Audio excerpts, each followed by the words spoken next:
अक्सर बहुत सारे लोग अपनी उंगलियों में या फिर अपने कंठ में कभी ना कभी रत्न धारण करते हैं, किसी के एडवाइस पर, किसी के कहने पर, या फिर आपके मन में अपनी राशि को देखकर ही रत्न पहनने की इच्छा कभी ना कभी जरूर जागी होगी।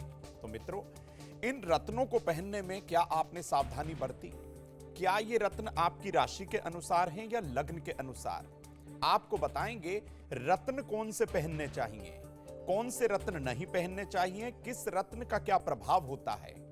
अगर इनके तत्वों का आपस में अगर मित्रता ना हो, तालमेल ना हो, तो ये कहीं ना कहीं आपके लिए हानिकर हो सकते हैं। तो ऐसे में रत्नों से जुड़े हुए सारे रहस्य आज हम आपको बताने वाले हैं, आपके साथ साझा करने वाले हैं। बिल्कुल देखिए, इस संसार की हर वस्तु तत्व, रंग और तरंग से जुड़ी हुई है, जो विभिन्न केंद्रों से नियंत्रित होती रहती है।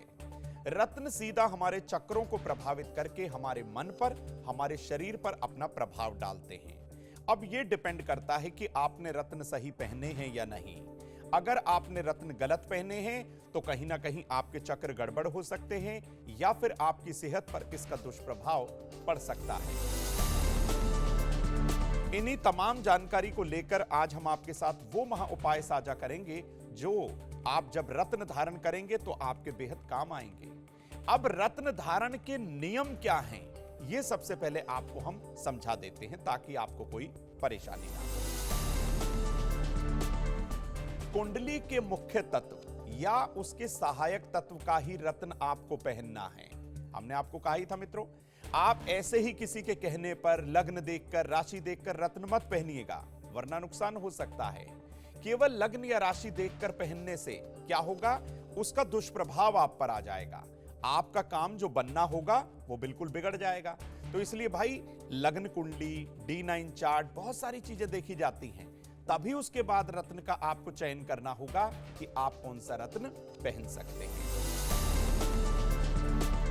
रत्न हमारे जीवन के असंतुलन को कैसे दूर करते हैं, कौन सी राशि के लिए कौन सा रत्न है, कौन से ग्रह से इसका संबंध होता है, वो भी जान लेंगे।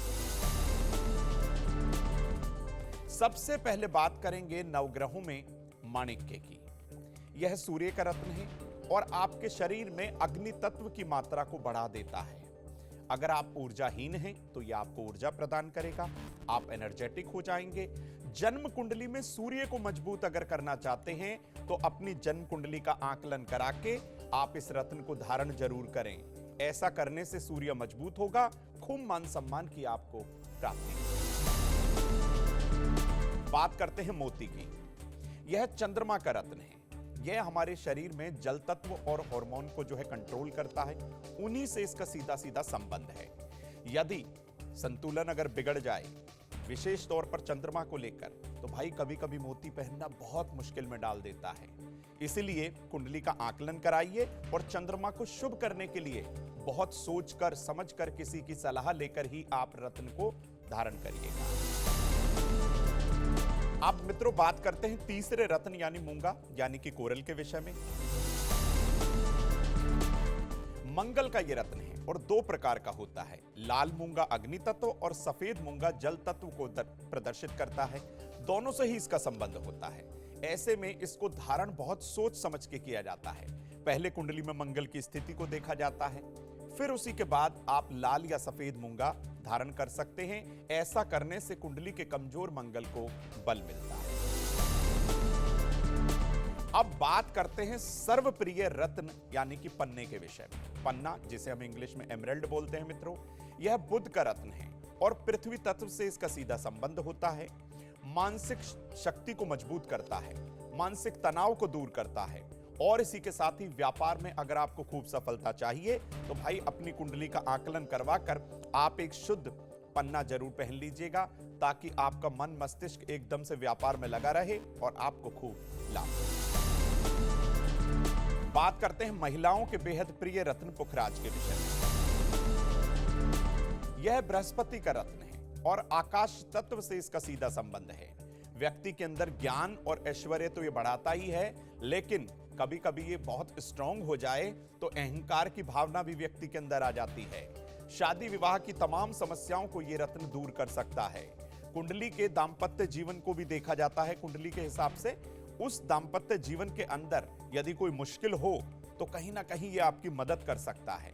तो भाई देवगुरु बृहस्पति की उपासना के साथ ही बृहस्पतिवार के दिन सूर्योदय से लेकर 1 घंटे के भीतर इस पुखराज को आप धारण कर सकते हैं। लेकिन फिर से वही कहूंगा मित्रों, किसी योग्य विद्वान को पहले आप अपनी कुंडली दिखाइए, उसी के बाद आप रत्न पहन सकते हैं। बात करते हैं हीरे के विषय में, यानी कि इसे हम डायमंड बोलते हैं इंग्लिश में। यह शुक्र का रत्न है और जल तथा पृथ्वी तत्व के बीच का जो भाग होता है वो इसका होता है।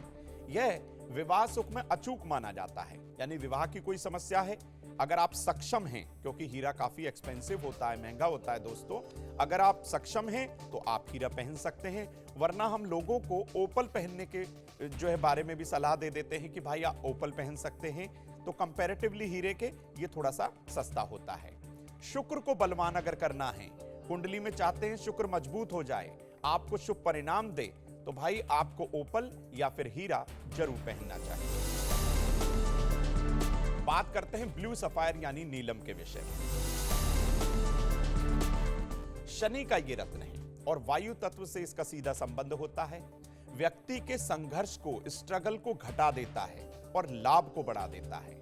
लेकिन जब शनि की 7.5 हो, ढैया हो, उस दौरान भी कई लोग आपको सलाह देंगे कि भाई आप नीलम पहन लीजिए, लेकिन आप बहुत सोचकर समझकर किसी की सलाह से ही आप नीलम पहनिएगा। आपकी आजीविका की कोई समस्या है तो आजीविका की प्राप्ति में ये काफी मदद कर सकता है। तो बहुत सोच के समझ के और कुंडली मिलान करा के ही आप जो है इसका D9, D1 सारे चार्ट्स को देखकर ही आप जो है इसको पहन सकते हैं। तो मित्रों, ये तो हमने आपको बताया नवरत्नों के विषय में कि आप रत्न पहने, लेकिन कौन सी राशि वाले व्यक्ति विशेष कौन सा रत्न ना पहने, इसके लिए आपको अपनी कुंडली का आकलन जरूर कराना होगा। क्योंकि यहां समय का अभाव होने के कारण हम आपको संपूर्ण जानकारी नहीं दे सकते, लेकिन छोटी छोटी जानकारी आपको देने का प्रयास करते हैं। कहीं आप रत्न पहनते समय कोई भूल या गलती बिल्कुल ना करें।